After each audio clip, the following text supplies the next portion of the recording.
إلى حضرة النبي المصطفى سيدنا محمد صلى الله عليه وسلم وآله وأصحابه وذرياته وأهل بيته وجميع المسلمين والمسلمات والمؤمنين والمؤمنات الأحياء منهم والأموات من مشارق الأرض إلى مغاربها برها وبحرها، خصوصا آباءنا وأمهاتنا وجدادنا وجداتنا ومشايخنا ومعلمينا وذوي الحقوق علينا ومن أوصانا بالدعاء ولقضاء حاجاتنا ونجاح أولادنا وبناتنا ونجاح تلاميذنا وتلميذاتنا في مواجهة هذا الامتحان الوطني. الفاتحة. أعوذ بالله من الشيطان الرجيم. بسم الله الرحمن الرحيم. الحمد لله رب العالمين الرحمن الرحيم مالك يوم الدين إياك نعبد وإياك نستعين اهدنا الصراط المستقيم صراط الذين أنعمت عليهم غير المغضوب عليهم ولا الضالين. رب اغفر لي ولوالدي وللمؤمنين آمين.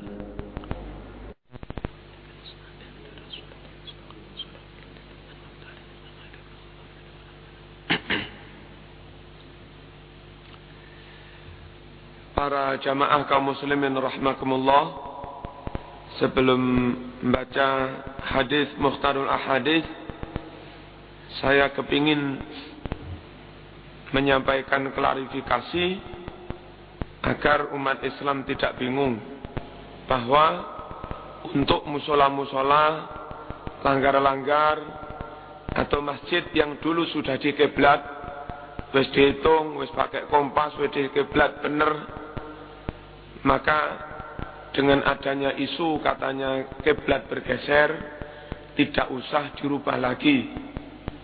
Sekali lagi, masjid-masjid, musola-musola, langgar yang dulu sudah di kiblat atau noto karpete begini sudah di kiblat, maka katanya ada isu-isu kiblat bergeser, itu enggak perlu kita merubah lagi kiblatnya masjid. Kenapa para rawuh tempo hari kira-kira 5 hari yang lalu pondok-pondok para ahli hisab sudah diundang rapat lama di Pondok Pacul Goang Jombang, pondoknya Yai Mahfud yang memang ahli hisab, dicermati kembali, dihitung dan sebagainya, tetap tidak berubah. Jadi tetap seperti biasanya. Kalau ingin ngiblat silahkan, tapi masjid yang dulu belum di kiblat atau musola yang dulu di ademne sak keneke ngoten tok, dereng di benerne kiblate. Nah, yang begitu itu silahkan di benerne kiblate. Tapi masjid-masjid atau sing noto karpete wis di kiblat, ya sudah, itu cukup.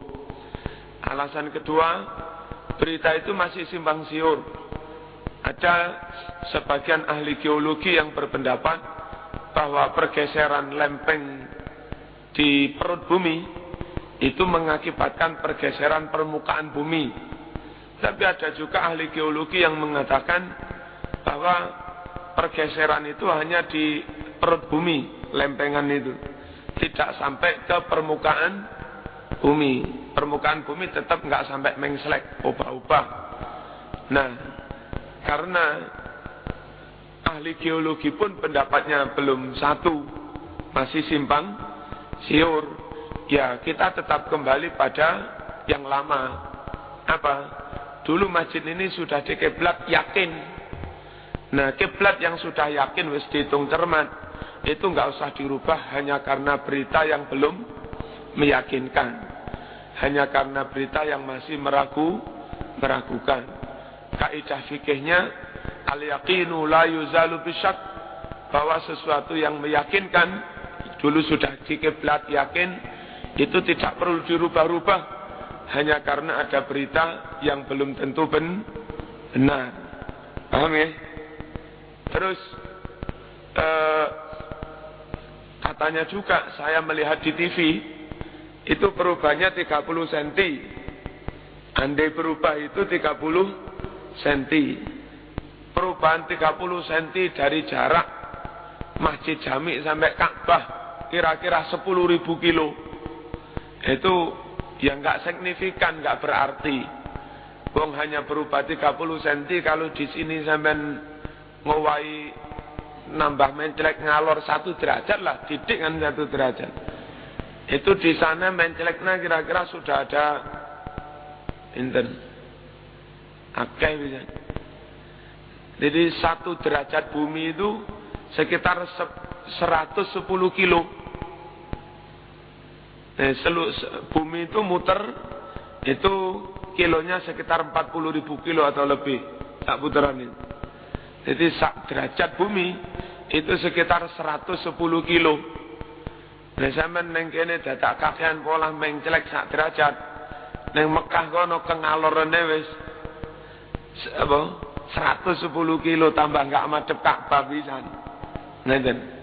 Jadi kalaupun ada perubahan itu katanya hanya 30 cm. Sementara kalau sampean mincelek titik ngono tok, kono wis adoh wis berkilo-kilo. Ya. Jadi tetap seperti biasa mawon, mboten usah berubah kalau masjid sudah diinceng kiblate mbiyen-mbiyen ketika mau bangun.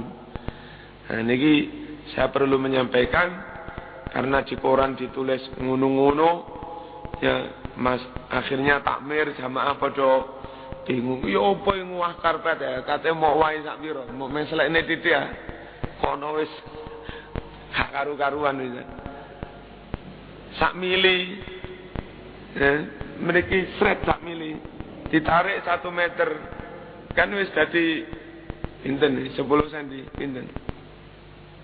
Ngene. Lah ditarik 1 kilo wis dadi pira? Melare niku. Ditarik 1000 kilo wis dadi pira? Melare. Bukan 30 cm lagi ya berkilo-kilo. Ditarik lagi 10.000 kilo. Jarak Malang Mekah. Ya tambah enggak karu-karuan. Ngoten nggih. Jadi atas asumsi berubah atau tidak, kalaupun berubah hanya 30 cm, maka kiblatnya tetap. Terus tanggal 16 kemarin, tanggal 16 hari Jumat, jam 4.26 sore, jam 4.26 itu di Malang jam 4.26, Mekah sana pas jam 12. Posisi matahari ketika itu pas di atas Ka'bah. Nah, pas jam itu saya langsung melayu nginceng masjid kula piyambak. Ternyata ya pancet. Enggak berubah. Kan masjid dulu sudah di kiblat. Bener jareke geser. Pas jam itu saubul kiblat yang mana matahari di Makkah sana persis di atas Ka'bah jam 12, di Malang jam 4.26. Kula langsung ngadeg ngulon, tak kenceng kula pancet. Kula mlayu mulih ngenceng kali tempat salate teng omah niku lho. Pancet ya wis. Ampun nggih. Mboten usah bingung. Nah, dene masjid mbiyen dereng kiblat. Ya monggo lah sakniki diitung malih kiblate.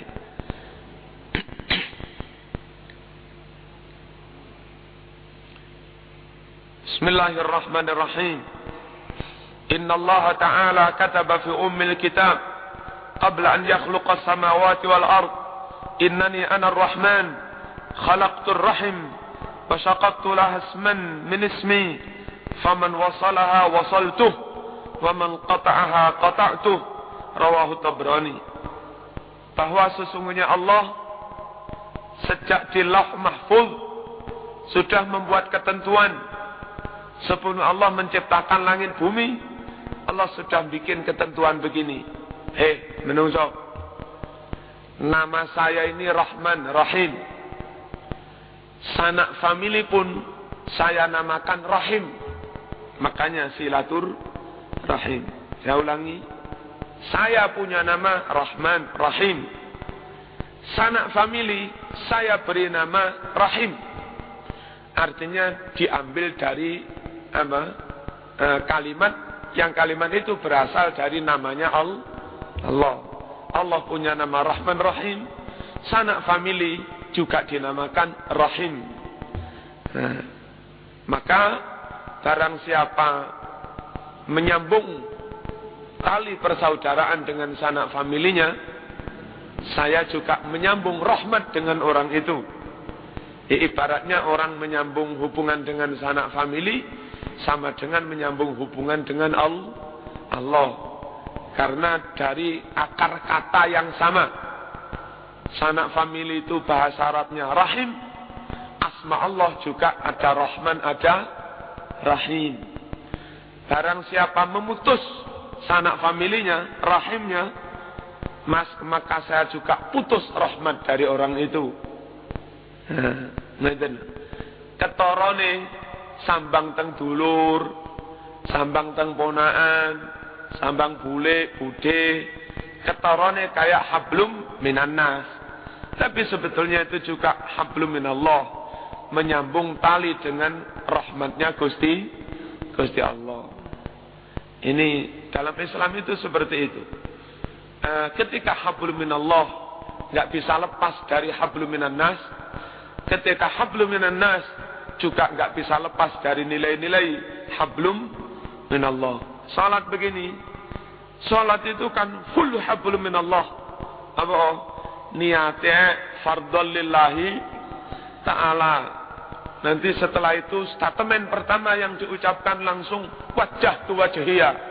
Ku hadapkan diriku hanya kepada Allah, hak nang menungso blas. Salat itu hablum minallah murni. Toh dalam salat pun masih ada hablum minan nas. Hei imam, lek ngimami aja dawa-dawa ngesakne makmum. Itu kan hablum minan nas. Nggih ta?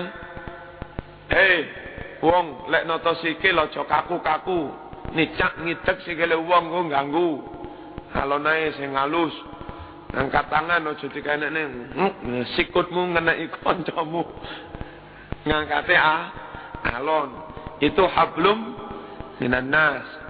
Senantiasa meluruskan soft kanan kiri dipadakne kancane. Juga hablum minan nas.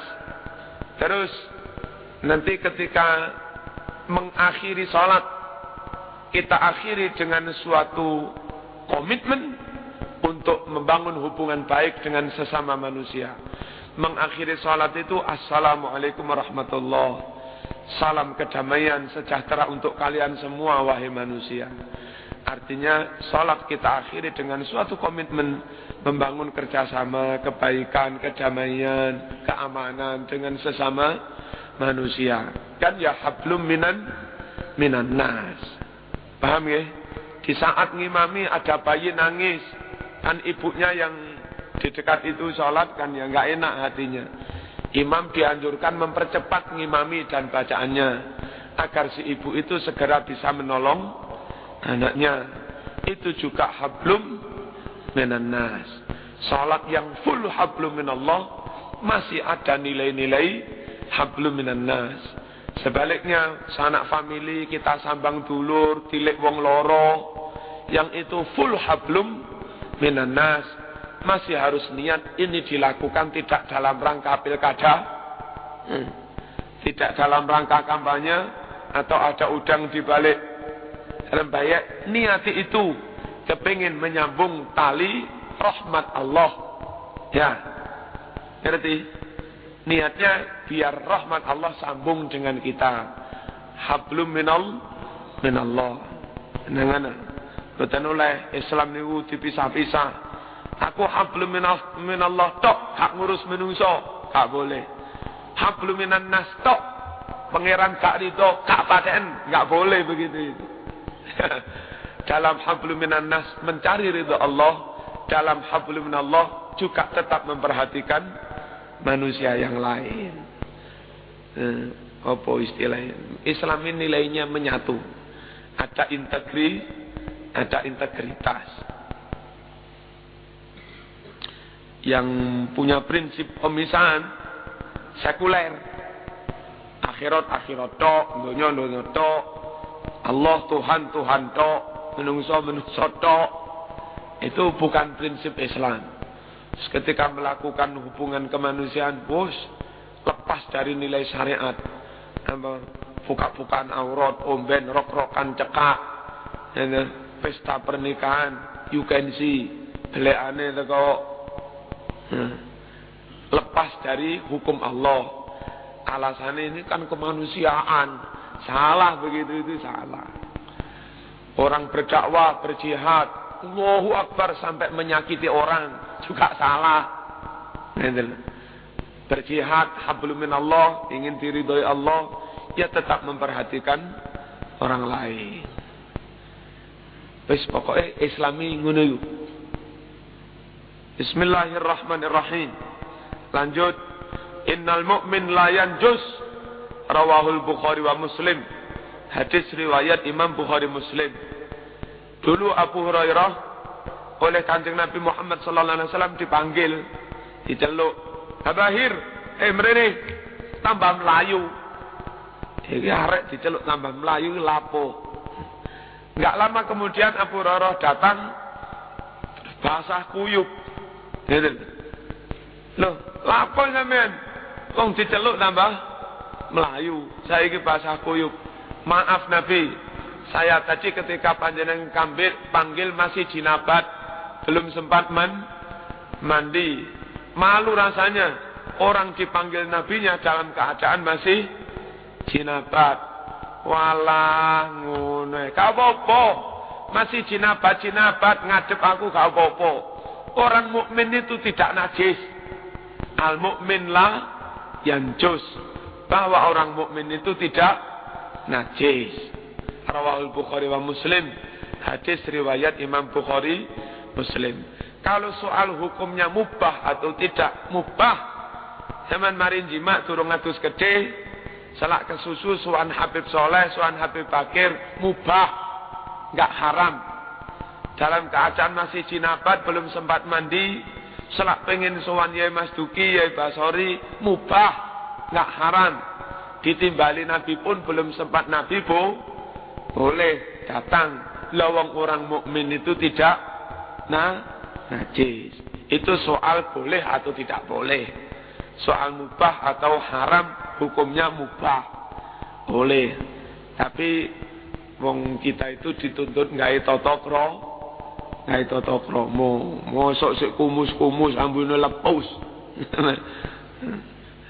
Kan dia kurang afdol. Jadi Abu Hurairah kepengin tata krama, mandi dulu baru menerima panggilan Kanjeng Nabi. Yang Kanjeng Nabi kepingin menunjukkan hukum asal, enggak haram. Orang masih jinabat ngadep Nabi itu tidak haram. Paham ya? Tapi bisa jadi Kanjeng Nabi punya perlu yang segera orang itu segera datang. Jadi satu sisi kita kepingin bertata krama, beradab, ngadep Nabi, ngadep Kiai sudah bersih, wangi.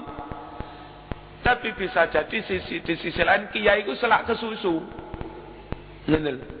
Iki cek suwe ne tak tinggal tambahan. Ngene. Kan nimbang-nimbang.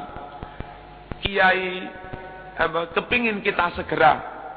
Kalau kita mensegerakan datang itu juga bertata krama, memenuhi keinginan Kiai itu. Tapi kita mandi dulu biar ngadep bersih, itu juga tata krama. Akhirnya ditimbang-timbang mana yang lebih berat. Ya dilihat Kiai itu tergesa-gesane nemen apa enggak. Kalau Kiai yang diurusi banyak, yang diurusi itu enggak sampean tok. Orang banyak selak ngurusi kono. Ya wis ngono iku jangan menyita banyak waktunya Kiai. Nang sowan nggih, nggih, rekam wis. Biar Kiai segera ngurusi yang lain. Sing ngono-ngono iki jinabat abahno wong selak susu. Paham ya? Sebab nanti kalau Kiai kita sita banyak-banyak waktunya dengan kita, orang lain dirugikan. Kadang masyarakat itu ngrawuhne kiai karepe ben ning kono berlama-lama. Ngene. Karepe masyarakat itu agar di situ berlama-lama. Padahal masyarakat yang lain juga sedang menunggu. Ya akhirnya harus berbagilah. Podo perlu nih. Apa malih kiai sing suwane mandi nih. Wis kabeh butuh. Kene nyuwuk kono, mari ngono nyuwuk kono, mari ngono nyuwuk kono. Kabeh butuh. Bismillahirrahmanirrahim. Jadi sekali lagi kalau sekedar najis atau tidak, orang mukmin tidak najis. Boleh apa tidak dalam keadaan jinabat sowan kiai? Boleh. Tapi tata keramanya asal waktu longgar, tidak ada hal lain yang lebih mendesak, mending yo adus dhisik seperti yang dicontohkan Abi Hurairah ini. Terus yang berikutnya, ojo melok-melok aliran yang menganggap orang lain najis. Enggak ono dalile nu. Kan wonten ah. Dikira wong liya padha asu wae dianggap najis. Sekali lagi itu bertentangan dengan hadis Bukhari Muslim. Suatu orang, golongan atau orang yang menganggap golongan lain najis. Sementara Nabi saja dawuh, al-mu'min la yanjus. Orang mukmin itu tidak najis. Dadak dekne kondo wong mukmin liyane najis. Kan bertentangan dengan Kanjeng Nabi. Kalau alasannya menganggap kafir, menganggap musyrik orang lain, juga tidak benar. Orang sudah bersyahadat, juga sholat, juga jadi pimpinan NU, pimpinan Muhammadiyah, mosok sik dikafir-kafir nih. Dalam hadis Bukhari, man qala li akhihil muslim, ya kafiru au ya adu Allah, fa illa faqad ba'a ila ahadihima. Sapa wonge mudah mengkafir-kafirkan orang lain, menganggap orang lain kafir, memanggil orang lain, hei kafir, hei musuh Allah. Orang lain dipanggil-panggil begitu. Ya dia sendiri yang tambah menjadi kafir.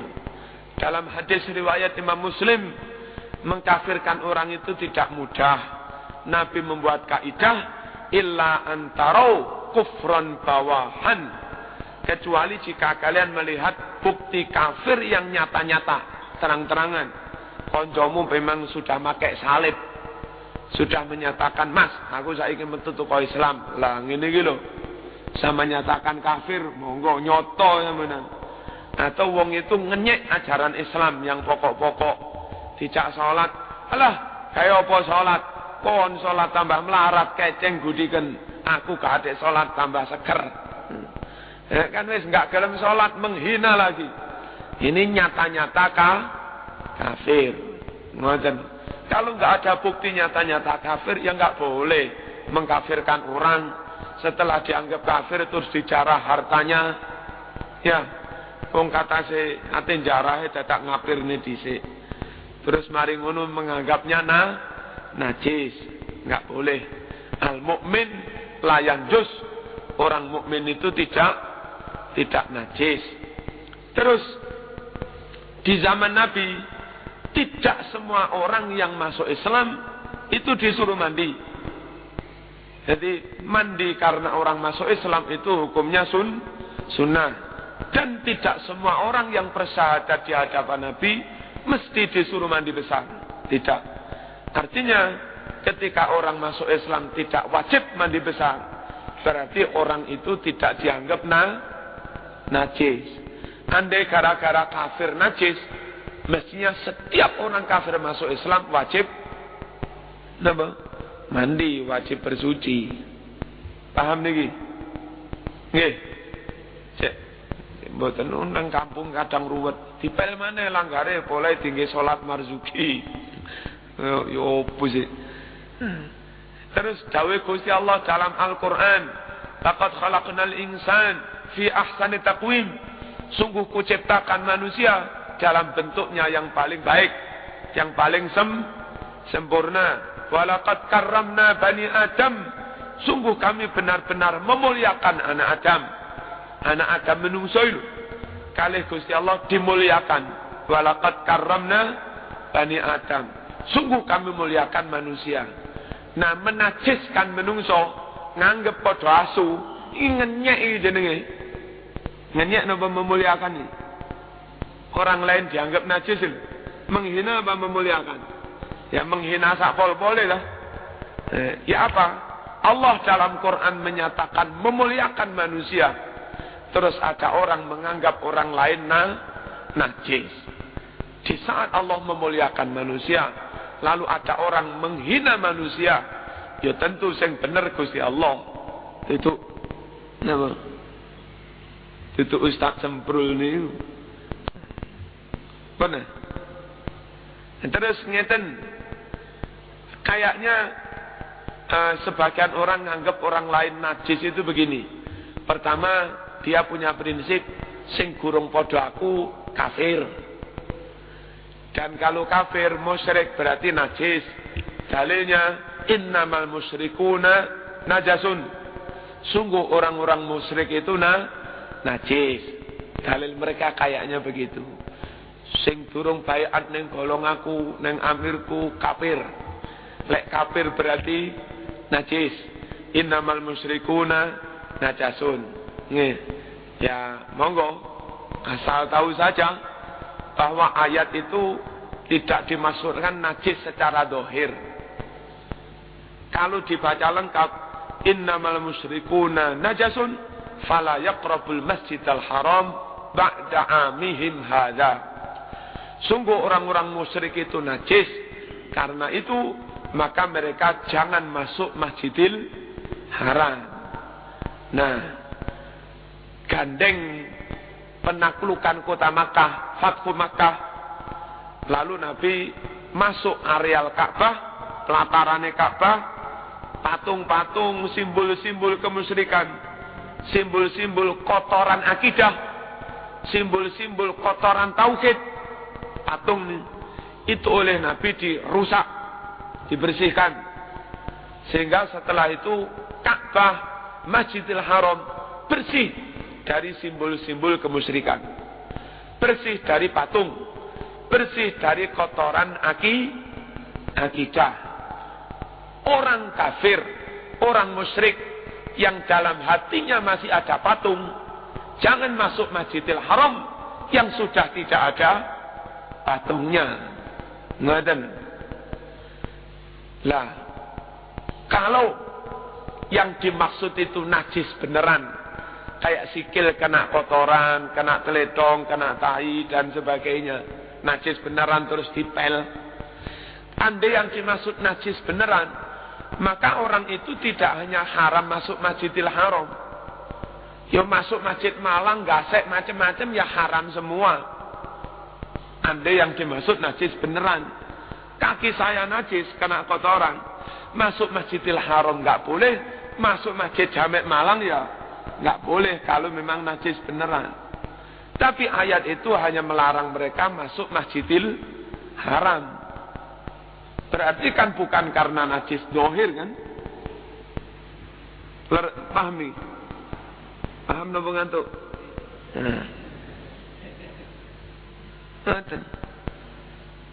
Jadi bukan najis dohir. Saya ulangi, andai yang dimaksudnya najis dohir seperti kena kotoran, pipis, teledong sapi, larangan masuk itu bukan hanya di Masjidil Haram. Masine masjid bandulan kono ya haram. Padha ae. Masjid-masjid sukun permai ya haram. Kabeh haram.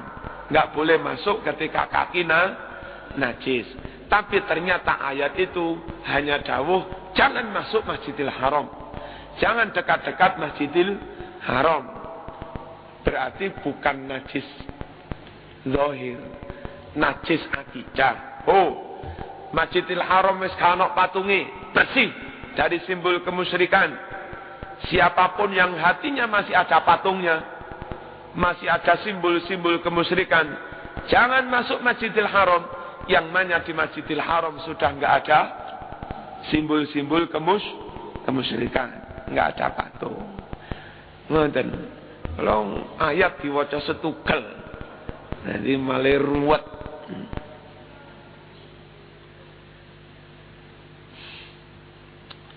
Pokok lek soal agama jenengan manut teng ulama mawon lah. Wis bener manut Yai Basori, manut Yai Tolha wis bener. Manut Mbah Yai Mas Duki, manut Habib Soleh, manut Habib Bakir wis bener. Saking kadang tiang awam kados kita ngenten iki badhe sowan kiai-kiai sepuh ewo pakewo. Engko tak sowani pas istirahat.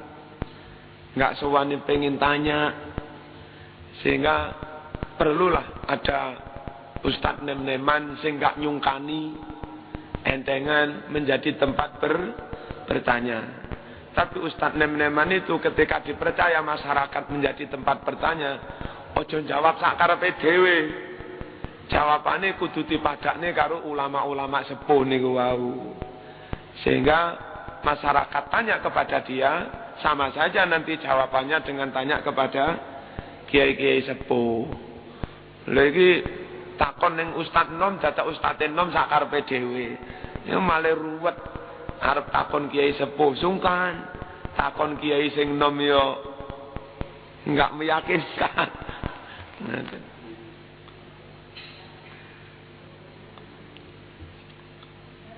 Selanjutnya Inna Allah Ta'ala lamma khalaqal khalqa kataba biyadihi ala nafsih inna rahmati taghlibu ghadabi rawahu Ibnu Majah. Saat Allah menciptakan semua makhluk termasuk calon-calon menungso ruh diciptakan Allah. Saat itu Allah membuat ketentuan, hei ruh calon menungso, saya buat ketentuan untuk diriku sendiri. Napa Gusti ketentuan ini? Bahwa rasa kasih sayangku, rasa belas kasihku lebih kuat, lebih dominan daripada kemarahanku. Ini Gusti Allah lek nyawang kawula. Iki arek iki cek mbethik. Nanti kate dihajar, kate dikepuk, itu kok yo iman, yo sik salat, sano. Enggak sito kepuk. Rasa kasih sayang Allah, belas kasihan Allah itu lebih kuat, lebih tinggi daripada kemarahan Allah. Nah, Allah begitu, dan menurut hadis riwayat Imam Tirmidzi, kita diperintah meniru ya Allah. Takhallaqu bi akhlaqillah, berakhlaklah kalian dengan akhlaknya Allah. Nek Gusti Allah kepengin misale pengen ngamuk gak sida gepuk. Pengen jangan karo putu rada mbethik titik tapi yo lucu. Ya pengen gepuk tapi yo sayang, maka dahulukan rasa kasih sayangnya. Golek kadung mok gepuk ketun yo. Lha apa putuku sikile tak ceklek ngene lho. Ketun dhewe lah ngene. Nggih. Jadi mesti mendahulukan rasa kasih sayang. Dan pendidikan baik itu oleh guru kepada murid, oleh tokoh agama kepada umat, ataupun oleh orang tua kepada anak cucunya, itu sebetulnya harus mengedepankan ketulusan, rasa kasih sayang. Pendekatannya dari hati ke hati. Yang diamanatkan Quran seperti itu. Ayo doa tentang pendidikan. Rabbighfirli wa liwalidayya warhamhuma kama rabbayani shaghira. Ya Allah, belas kasihanilah orang tuaku seperti kedua-duanya menyayangi aku, membelas kasihani aku saat mendidik aku masih kecil. Jadi inti pendidikan itu apa? Berkomunikasi dengan hati, kasih sayang. Di saat kiai, tokoh agama, ustaz yang dimajokne kerengit tok, Allahu Akbar, haram, Allahu Akbar, sesat. Mereka embongan ngombe pancen salah. Arek embongan dadi pang giwangan pancen salah. Tapi arek salah itu pendekatannya tidak harus dimarahi terus. Ngoten. Ya sesekali lah dicedhaki di saya. Setelah akrab ditakoni, "Apa sih probleme, Cak? Kok sampai ucul nang embong?" Itu ternyata problemnya banyak anak-anak itu. Sing nang omah dipuak orang tuanya. Kalau sekitar Sumber Sari, Tawang Gede, kadang rumah itu dimaksimalkan untuk kos. Anak dhewe gak oleh panggonan, gak oleh kamar. Ngoten lho. Probleme niku kathah. Nah, sumpek-sumpek ngombe. Ngoten. Ini mestinya kalau ingin mengurai nang kusut itu, ingin mengurai problem seperti itu, mesti diturut sejak awal. Ini dari titik-titik. Mereka hilang. Nggih. Ngoten para rawuh, saiso-isone kula ngoten. Kalau wingi sareng Pak Muson ngeten iki ten Pringu, pundi Pringu niki. Bedule etane dulu lawang pun masuk. Nah, enten pengajian teng mriku. Wangsul ke mriku betane berkat. Nggih, enten kotakan jajan. Niku pun ping pinten kula wene arek-arek ngamen ning niku. Napa? Sanding pabrik gula. Tempo hari lewat tak wene niku. Wingi lewat tak wene. Suwe-suwe kenal. Ustaz. Nek wis kenal ngene, suwe-suwe dhek gak wedi karo kiai. Enggak sungkan karo kiai. Dan 1-2 kan biyen kula nglampahi ngoten wis. Kan biyen kadang berkat ya tak dukne siji rek berkat. Ngoten. Suwe-suwe pengen dolen. Ustaz kula pengen nang omahe sampean oleh lah apa sih nang omahe gak oleh. Ngoten teng omah ya mboten kula seneni. Jakonge harus dikekne kopi karo mangan. Ya. Wonten dangu-dangu curhat, lari ngoten iki dangu-dangu curhat. Anu Ustaz, kula badhe matur, opo terserah matur. Kula enggak ada problem ngeten. Oh ngono to gampang iki. Wis wiritani lho wacan. Tapi macane mari salat. Lah iya. Wong dandani wong. Ngoten. Kiai-kiai biyen iki pinter. Monggo ditiru pendekatan dari hati ke hati. Monggo. Kata ngoten niku sing sakniki padha salat, pengenane ngundang pengajian kula. Arek bekas tewur-tewur. Ngundang pengajian. Lare Galunggung mriki. Niku pas dadi manten kondo teng tangga. Mungkin Pak Marzuki rawuh dikritik mau di. Alah kono iso nekane Pak Marzuki ketemu pirang perkara. Kan arek embongan pang ngoten niku. Cuma wis tobat. Wis gelem salat. Tanggane durung ngerti lek arek iku wis tobat. Concok macem-macem bisa ditekani Marzuki barang. Gak kira. Wong pancen pun biasa teng griya lare niku belajar ngaji. Wong kampung gak ngerti. Nggih kula tekani temenanan. Kaget wong, kok iso? Nggih kula omongaken lare niki mbiyen keucul teng embong. Sakniki sampun purun salat. Hai. Nggih. Jadi tolonglah. Pancen anak bedik niku nggih sering. Lari-lari bedik sering. Cuma pendekatannya tetap kasih sayang. Wong Gusti Allah itu juga kasih sayang. Allah menyatakan bahwa kasih sayangnya, belas kasihannya lebih kuat daripada kemarahannya. Wonten bagi min baghaya Bani Israil. Napa bagi ini? Pelacur. Kan wong wedok nakal to. Nah, niku mendet toya teng sumur ngelak. Setelah ngambil air minum, dia naik ternyata melihat anjing yang kehausan. Sakno asu ngelak kaya aku mau. Takut balagha minal atas ma balagha bi minal atas. iku ngelak kaya aku mau. Akhirnya diambilkan air lagi oleh perempuan pelacur ini, terus diminumkan kepada anjing. Kan punya rasa belas kasihan kepada makhluk Allah. Akibat itu maka Allah pun juga menaruh kasihan kepada si pelacur. Iki besok lek tak kepuki sahaken. Akhirnya oleh Allah dibuat tobat, diampuni dosanya. Padahal cara dosane kan sak pirang-pirang. Wong melacur. Ngoten. Tapi ya tetap baik.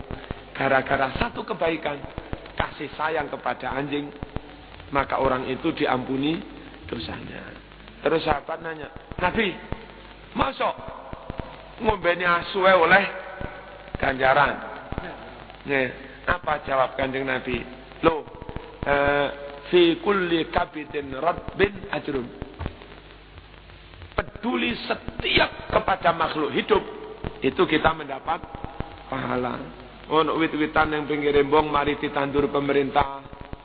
Ada gerakan penghijauan ini lho. Ning ngarepe omahe jenengan. Terus lek gak disirami, halum sore-sore sakno lah iki tak sirami cek urip cek seger. Masya iku ning dalane pemerintah wite negara. Ngoten niku enten ganjarane. Bareng lemu besok uwoh terus dipangani manuk uwoh niku dadi sedekah kagem panjenengan. Ngoten. Ini peduli kepada sesama makhluk, baik manusia, hewan maupun tumbuh-tumbuhan. Sementara kita sauwenake dhewe. Lawang suli ketika Allah menciptakan semua makhluk ini, Allah bikin ketentuan, pengumuman, kasih sayangku, belas kasihanku lebih kuat daripada kemarahanku. Sampean yo tiru-tiru aku. Ngono. Aja ngamuk tok dadi ustadz. Dadi kiai ngamuk tok ae. Sing pendetane sabar tok ae. Suwe-suwe ana wong awam punya kesan pendeta luwih apik timbang kiai. Lha kiyaine ngamuk tok medhit pisan. Sing pendetane loman, alus, sabar, ramah. Sering wong awam ning embong-embong, wah, apik pendeta tibake karo kiai, lha remek tambahan ngono. Nggih. Lah nggih, apa panjang. Nggih, pendekatannya kasih sayang. Perkara panjenengan dadi petugas aparat Al-Qojo, kan enggak pakai bendera Islam kan, bendera aparat. Ya tegas menegakkan hukum ya anggone. Nah kadang ono ustad bermental aparat, kepak-kepuk ae. Mestinya ustad ini memberi pemecahan, memberi solusi, pendekatannya persuasif. Sesuatu yang muncul dari hati akan diterima oleh hati juga. Tetap dandanane ustad gak serban, tapi sikil aparat sembarang disaduk. Nggih, malih dadi ruwet. Sampun nggih. Nah niki mawon muga-muga enten manfaate amin ya rabbal alamin. Alhamdulillahirabbil alamin. Allahumma shalli wa sallim ala sayyidina Muhammad wa ala ali sayyidina Muhammad. Allahumma ij'al jam'ana hadha jam'an marhuma wa tafarruqana min ba'dihi tafarruqan ma'suma wa la taj'al fina wala ma'ana wala minna shaqiyan wala mahruman wala matruda bi rahmatika ya arhamar rahimin. اللهم انفعنا بما علمتنا وعلمنا ما ينفعنا وزدنا علما نافعا. الحمد لله على كل حال ونعوذ بالله من حال أهل النار. صلى الله على سيدنا محمد والحمد لله رب العالمين آمين. السلام عليكم ورحمة الله وبركاته. وعليكم السلام ورحمة الله وبركاته.